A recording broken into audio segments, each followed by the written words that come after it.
How to scan QR codes on Android phone. Hey everyone, welcome back to the channel. If you are new here, don't forget to hit the subscribe button and turn on the notification bell to not miss any updates.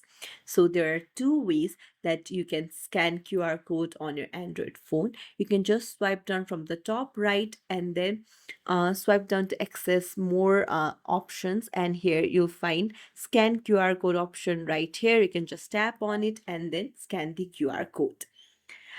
However, if you don't have scan QR code option here, then you can go to your Android phone settings and then scroll down, tap on apps, and then on the search bar search for camera. Just tap on it and then tap on camera settings, and here you'll find scan QR codes option. You just have to toggle it on.